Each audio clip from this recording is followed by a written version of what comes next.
Good morning students. છેલ્લે આપણે ગણિતના પ્રકરણ 1માં ગુસા શોધવા માટે સાદી રીત જોઈ. તમને 5 દાખલા હોમવર્કમાં આપ્યા હતા.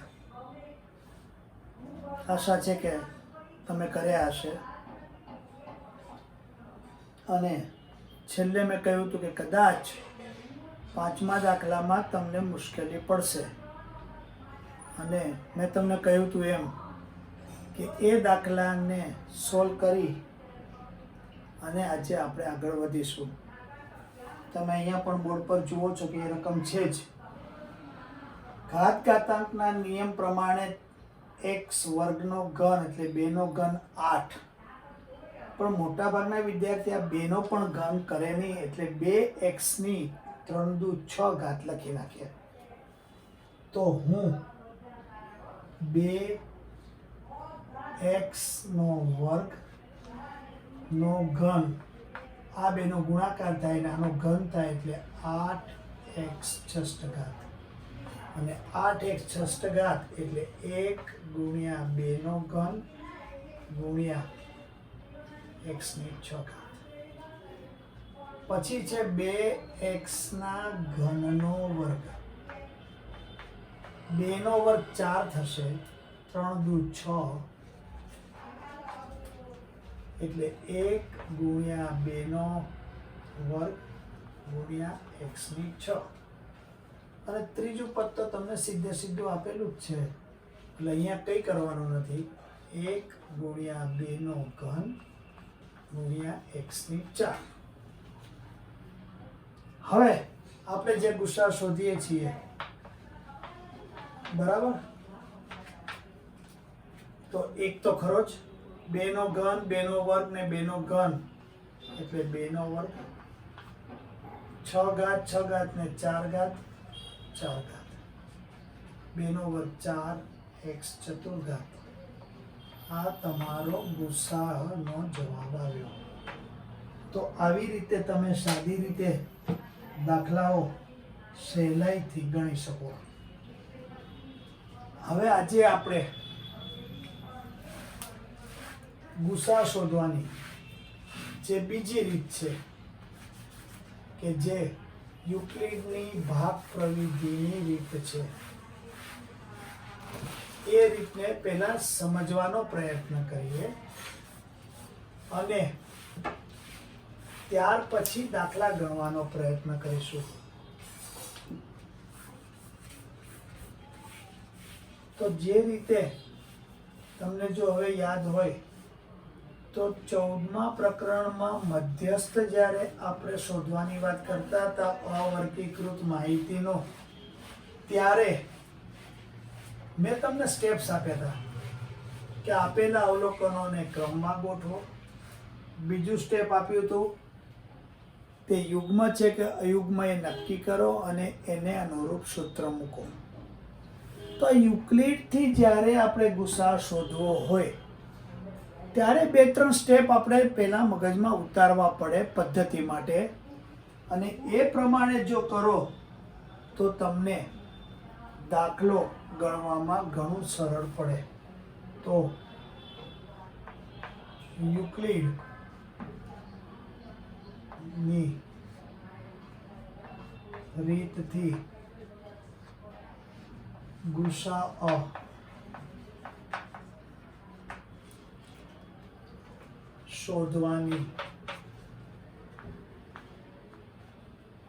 શોધવા માટેની રીત ના સ્ટેપ્સ ગણો અથવા એના માટેની અનિવાર્ય જરૂરિયાત શરતો ગણો. જુઓ, ચોપડીમાં કે એમાં સીધા દાખલા આપ્યા છે, એમણે એમની રીતે સમજાવ્યું છે. હું એને બહુ સરળ ભાષામાં તમારા માટે કન્વર્ટ કરીને શરતો રૂપે લખું છું કે પહેલામાં પહેલો આ યુક્લિડની ભાગ પ્રવિધિથી, આ રીતથી માત્ર, બહુ જ અગત્યનું, 2 પદો આપ્યા હોય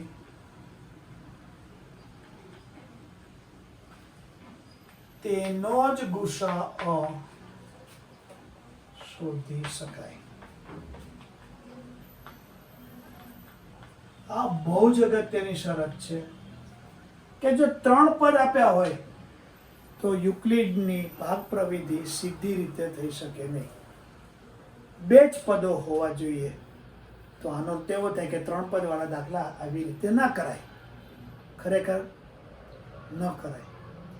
પણ એ 3 પદને 2 પદમાં ફેરવી દેવાની પણ રીત છે, જે આપણે આ યુક્લિડની ભાગ પ્રવિધિના 2 પદ વાળા દાખલા પૂરા કરશું પછી 1 દાખલો કે 2 દાખલા આપીને હું તમને એ રીત પણ સમજાવી દઈશ.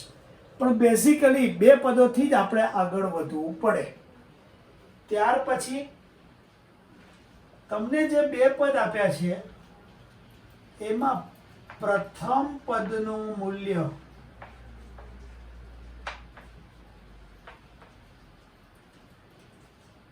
બીજા પદ કરતા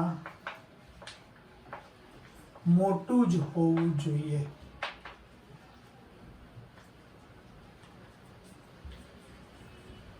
એટલે કે માની લો કે તમને 16 અને 12 આપ્યા છે તો આ પ્રથમ પદ આના કરતા મોટું જ છે.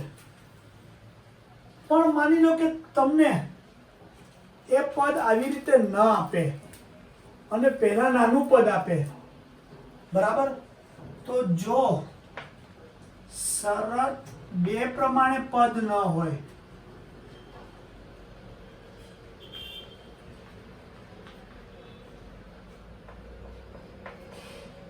તો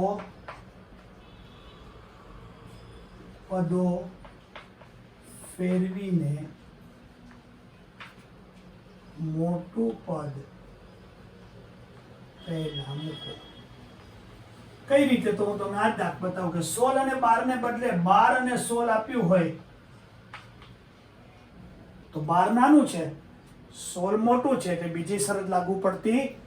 તો હું 16 અને 12 લખીશ અને દરેક દાખલામાં 16 એ 12 કરતા મોટા છે એ સંકેતમાં લખીશ. આવું લખીએ એટલે પરીક્ષક પણ સમજી જાય કે એણે યુક્લિડની ભાગ પ્રવિધિની જે રીત ને પદ્ધતિ છે કે પહેલું પદ મોટું બીજું પદ નાનું એ બરાબર અનુસર્યા છે અને એ નિશાની રૂપે એમણે બતાવ્યું છે. અને ત્યાર પછી આપણે ભાગાકાર આનો 16/12 વગેરે કરશું. એ હું તમને એક દાખલા દ્વારા સમજાવવાનો પ્રયત્ન કરું છું. તો આ સ્ટેપ્સ ફરી હું રિપીટ કરું છું કે આ રીતથી માત્ર 2 પદો આપ્યા હોય તેનો જ ગુસાઅ શોધી શકાય. પણ મેં કહ્યું એમ 3 આપ્યા હોય તો 2 માં કન્વર્ટ કરવા પડે. કઈ રીતે કરાય એ જોશું. બીજી શરત છે કે પ્રથમ પદનું મૂલ્ય બીજા પદ કરતા અધિક મોટું જ હોવું જોઈએ, જેમ કે 16 અને 12. ત્રીજી શરત પરીક્ષક થોડુંક તમને મૂંઝવવા 12 અને 16 આપી દે તો પછી આપણે મોટું પદ પહેલા લખી નાખવાનું, નાનું પદ પછી અને સંકેતો પહેલા લખવાનું. ત્યાર પછી ભાગાકારની ક્રિયા આપણે કરતા જઈશું. તો આ સ્ટેપ્સ તમે બરાબર નોંધી લેજો, ચોપડામાં પણ તમારામાં નોંધજો કે જેથી જ્યારે પણ તમે યુક્લિડની ભાગ પ્રવિધિના દાખલા ગણવા બેસો ત્યારે તમારા મગજમાં આ શરતો હોવી જ જોઈએ. તો અને તો જ તમને આ દાખલાઓ આવડે. જો એકવાર મગજમાં આ વસ્તુઓ બેસાડી દેશો તો આના જેવા દાખલા સહેલા એક પણ નથી. અને જો નહીં બેસાડો અને દાખલા સીધા ગણવા બેસશો તો એક પણ દાખલાનો જવાબ તમે મેળવી શકશો નહીં.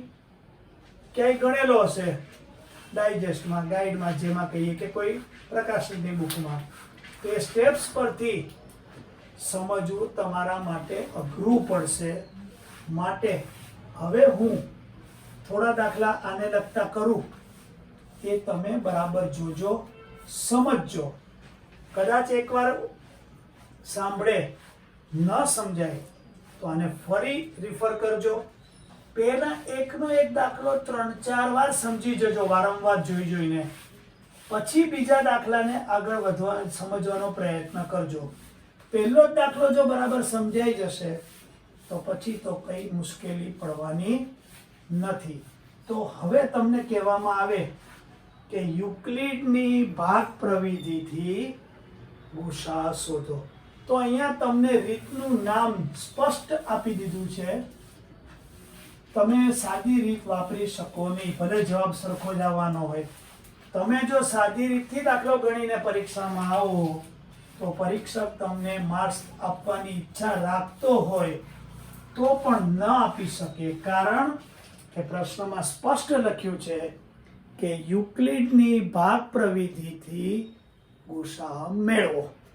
તો અહીંયા જ્યારે દાખલો પૂછાય ત્યારે તમને આપે કે નીચેનાનો ગુસા યુક્લિડની ભાગ પ્રવિધિથી મેળવો. એમાંનું પહેલું જ છે, આપણે કરીએ કે 120 અને 23. બરાબર. જુઓ, પહેલી શરત જોઈએ કે બે જ પદો હોવા જોઈએ. તો બે જ પદો છે, પહેલી શરત તો લાગુ પડી ગઈ. ઓકે. બીજું, પ્રથમ પદ બીજા પદ કરતા મોટું જ હોવું જોઈએ. મોટું જ છે, કશું કરવાનું નથી. પણ એ વસ્તુ આપણે ધ્યાનમાં લીધી છે, એના માટે હું આ સંકેતમાં લખીશ કે 120 23 કરતા મોટા છે. હવે બરાબર ધ્યાન રાખજો, આ 120 જે છે એ કઈ રીતે બન્યા? તો હું અહીંયા બરાબર ધ્યાન રાખજો, દરેક દાખલામાં તમારે જમણી બાજુએ જે પેજ હોય એના ભાગાકારની ક્રિયા કરતા રહેવાની છે. મોઢે કરવાનો પ્રયત્ન હાલના તબક્કે ના કરતા, અને કદાચ એમાં ભૂલ પડે એવું તમને સતત લાગતું હોય તો ભાગાકાર કરજો. રફ કામ કરવા આપણે છેલ્લા પેજે ટેવાયેલા છીએ. અહીંયા એવું ના કરતા, અહીંયા આવી રીતે લીટી દોરી અને ગણતરી શબ્દ લખી શકો, પરીક્ષક કોઈ વાંધો લઈ શકે નહીં. હવે હું 120 ને 23 વડે ભાગું છું. શું કરું છું? 120 ભાગ્યા 23. 23 પંચા 115, શેષ 5 વધી. હવે યાદ કરો, આપણું આ ગુણ્યા આ વત્તા શેષ એ બરાબર BQ પ્લસ R, કે જે પહેલા જ વખતે મેં તમને કહ્યું હતું કે આનો ખૂબ ઉપયોગ છે. એ સ્વરૂપે આપણે 120 ને લખીએ તો 23 ગુણ્યા 5 અને વત્તા શેષ, તો તમારે 120 થઈ ગયા. તો આ તમારું પહેલું સ્ટેપ થયું. હવે જે તમારું પહેલું સ્ટેપ અહીંયા આવ્યું છે કે જે ભાજક છે એને અહીંયા લખો, અને એ 23 ને તમે શેષ વડે ભાગો તો 23 ભાગ્યા 5, 5 ચોક 20, 3. ફરી પાછું 5 ગુણ્યા 4 વત્તા 3, 5 ચોક 20 ને 3 23. ફરી પાછો આ ભાજક 5 અહીંયા લખો, એને શેષ વડે ભાગો એટલે 3 છે, તો 5 ભાગ્યા 3, 3 એકુ 3 2, તો 3 ગુણ્યા 1 વત્તા 2, 3 ગુણ્યા 1 વત્તા 2. ફરી પાછો આ ભાજક 3 અહીંયા લખો, એને શેષ વડે એટલે કે 2 વડે ભાગો, તો 3 ભાગ્યા 2, 2 એકુ 2, એટલે કે 2 ગુણ્યા 1 વત્તા 1. ફરી 2 ને અહીંયા લખો અને શેષ વડે ભાગો, 2 ભાગ્યા 1, 1 2 2, એટલે કે 1 ગુણ્યા 2 વત્તા 0. તો તમે જુઓ કે આનો અર્થ આપણે શું કર્યો કે ભાગાકાર વારંવાર કરીને આપણે શૂન્ય શેષ સુધી પહોંચ્યા. યુક્લિડની ભાગ પ્રવિધિમાં તમને જે કંઈ રકમો આપી હશે એમાં કોઈ પણ સ્ટેજે શેષ શૂન્ય થશે. અહીંયા તો 1 2 3 4 ને 5મા સ્ટેપે થઈ ગઈ, બીજા સ્ટેપે થઈ જાય, ત્રીજા સ્ટેપે થઈ જાય, ચોથા સ્ટેપે થઈ જાય, અહીંયા ગણ્યું 5મા સ્ટેજે થઈ જાય. અરે કોક વાર 6 7 8 સ્ટેપ સુધી જવું પડે. આપણે ભાગાકારો કરતા જ જવાના અને શૂન્ય શેષ લાવવાની.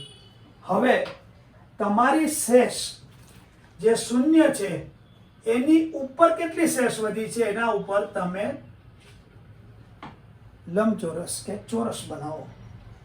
આ જે શેષ વધી છે એ તમારો આનો ગુસા છે.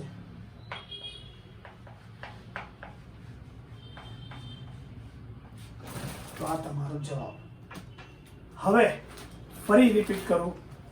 તમને એવું લાગ્યું હશે કે આ તો થોડું અઘરું છે, પહેલો દાખલો અઘરો જ લાગે, પણ વધારે દાખલા ગણીશું એટલે ધીમે ધીમે તમને આ ફાવી જશે. આ જ દાખલો ફરી રિપીટ કરી દઉં ઝડપથી. 120 અને 23 બે જ પદો, પ્રથમ પદ બીજા પદ કરતાં મોટું એટલે મેં સંકેત રૂપે લખ્યું. 120 ને 23 વડે ભાગો એટલે આ સ્વરૂપ આવ્યું. તમારો જે આ 23 અહીંયા ભાજક છે એને અહીંયા લખો, એને આ 23 ને આગલા સ્ટેપમાં વધેલી શેષ જોડે ભાગો એટલે તમારું 3 ગુણ્યા 5 ગુણ્યા 4 વત્તા 3 આવ્યું. એટલે કે તમારું આ સ્ટેપ પતી ગયું, આ સ્ટેપ પતી ગયું. ફરી પાછું 5 ને અહીંયા લો, શેષ વડે ભાગો, આ સ્વરૂપ આવ્યું. 3 આવ્યા, આ સ્ટેપ કરો, આ સ્ટેપ આવ્યું. 2 લો, આ કરો, 0 શેષ આવ્યું. આપણે 0 સુધી પહોંચવાનું છે અને એ 0 ઉપરની જે શેષ વધી એ તમારો ગુસા થાય. તો એક દાખલો વારંવાર રિફર પહેલા કરજો. બીજું, આ ગણતરી રફ પેજ પર ના જ કરતા, અહીંયા કરજો. પરીક્ષક કોઈ વાંધો નહીં લે, બોર્ડમાં પણ એલાઉડ છે અને તમને પણ કંઈક ભૂલ હશે તો જોવામાં સરળતા પડશે.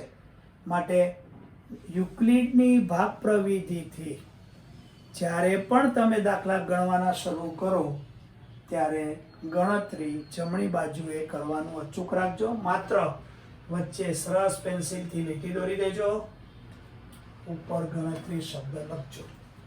તો હવે આ જ પદ્ધતિ પ્રમાણે હજી એક બીજો દાખલો કરવાનો આપણે પ્રયત્ન કરીએ અને તમે જોજો કે પહેલા દાખલા કરતા તમને બીજા દાખલામાં વધારે સારી રીતે સમજણ પડશે અને તમને થોડુંક સહેલું થતું દેખાશે. પહેલો દાખલો ફરી રિપીટ કરું છું, વારંવાર જોજો, ન સમજાય ત્યાં લગીને જોજો. એ સમજાઈ ગયા પછી જ હવે પછીનો જે દાખલો હું ગણું છું એના પર ધ્યાન આપજો, બરાબર, કે જેથી બીજા દાખલાથી તમને ધીમે ધીમે સ્ટેપ્સ મગજમાં ઉતરવા માંડે, તમે સમજી શકો અને સાચા જવાબ સુધી તમે પહોંચી શકો. અહીંયા પણ હું ગણતરી રાખી અને આ ભાગ ભૂસી કાઢું છું.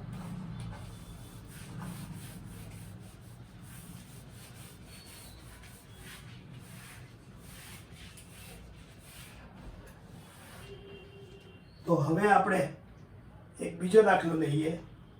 24 અને 871.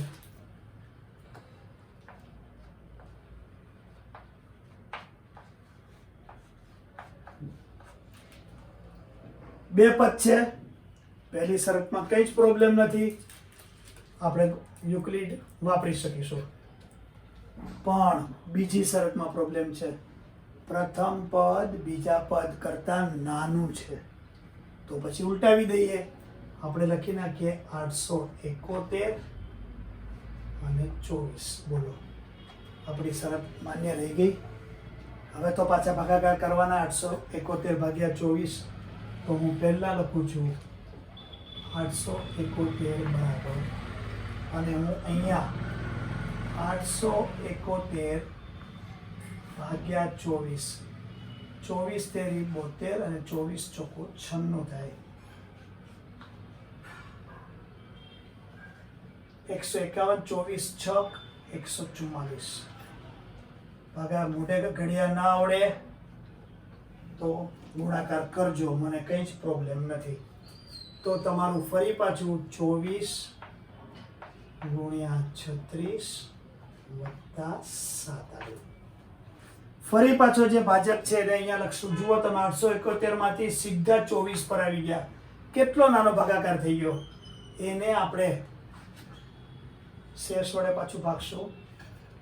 7 તેરી 21. તો 7 ગુણ્યા 3 વત્તા 3. ફરી પાછા 7 ને અહીંયા લઈએ. 7 ને 3 વડે ભાગીએ.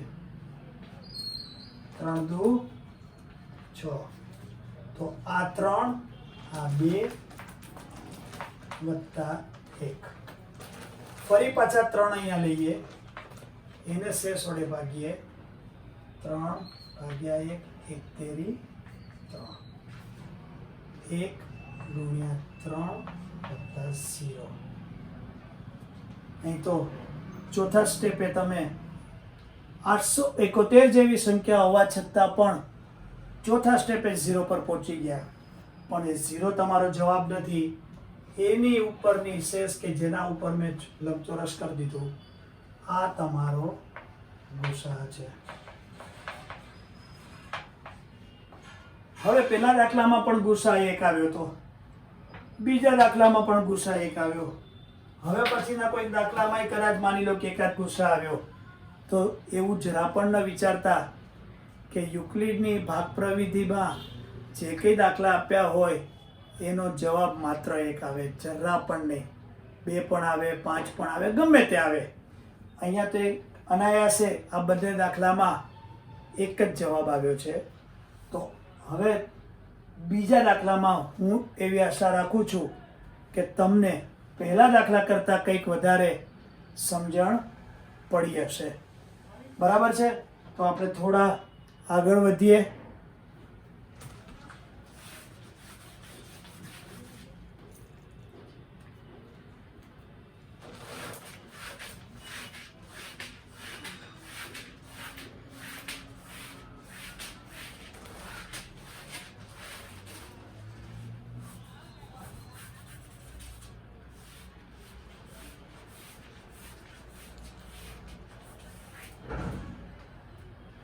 તો જુઓ, એક હજી દાખલો કરવાનો પ્રયત્ન કરીએ આપણે. 765 અને 65. બે પદ છે. પહેલું પદ બીજા કરતા મોટું જ છે.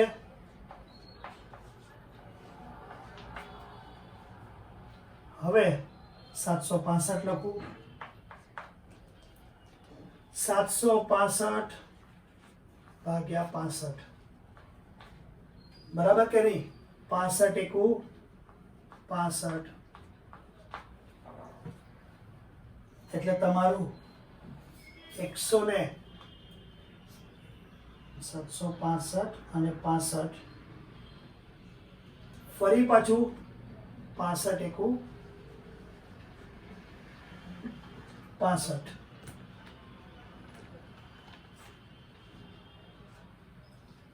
એટલે કે 65 ગુણ્યા 11 વત્તા 50 આવ્યો. આ 65 અહીંયા લેવા પડશે. તમે જુઓ 765 માંથી સીધા 65 આવી ગયા. એને 50 વડે ભાગાકાર કરવો પડશે. 50 એકુ 50.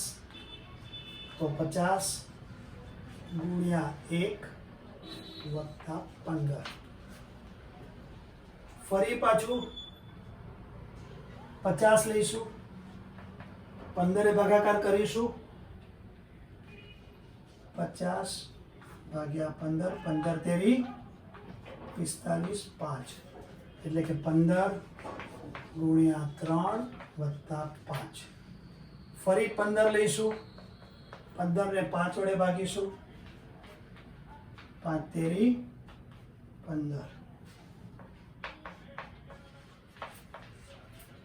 0 એ પહોંચી ગયા. આપણી ગણતરી પૂરી થઈ ગઈ. એની ઉપર શેષ આવી છે આમાં 5. માટે આપણો ગુસાઅ જવાબમાં આવશે 5.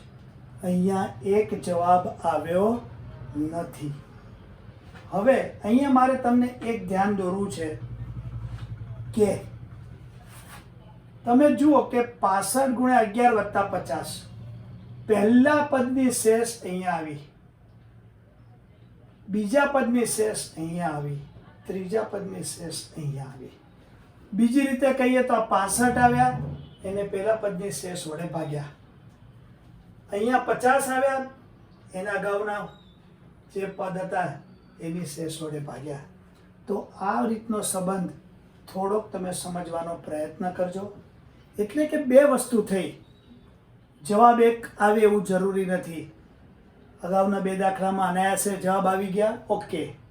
જવાબ એક કરતાં પણ જુદો હોઈ શકે. તો આમાં 5 આવ્યો છે એટલે તમારો ગુસાઅ આમાં 5 થશે અને તમારો ફાઇનલ આન્સર છે. એટલે કે 0 સુધી તમારે કોઈ પણ રીતે પહોંચવું પડે તો જ તમારો આમાં મેળ પડે, નહીં તો તમારો મેળ પડે નહીં. હું તમને આજનું આ કામ આપણે પૂરું કરીએ તો હોમવર્ક માટે એક દાખલો આપું છું. તમે પ્રયત્ન જરૂર કરજો અને ફરી પાછું મારું લેક્ચર સાંભળવાનું આવે તે પહેલાં દાખલો ગણજો જ. ભલે ખોટો ગણાતો, ભલે દાખલાનો જવાબ ખોટો આવતો, જ્યારે હું નેક્સ્ટ ટાઈમ એ જ હોમવર્કમાં આપેલા દાખલાથી શરૂ કરું અને તમારી કંઈ ભૂલ હોય તો તમે ચેક કરી શકો અને તમે ક્યાં ખોટા પડ્યા એ તમે સહેલાઈથી જોઈ શકો. તમે 736 અને 85 આનો ગુસાઅ યુક્લિડની ભાગ પ્રવિધિથી શોધવાનો પ્રયત્ન કરજો. આજે આપણે અહીંયા અટકીએ છીએ. આ 2 દાખલા કે 3 દાખલા મેં ગણ્યા એ બરાબર જોજો, હોમવર્ક કરજો અને શરતો ખાસ ધ્યાન રાખજો. તો આગળ આ દાખલા વધારે સહેલા તમને લાગશે. Thank you very much.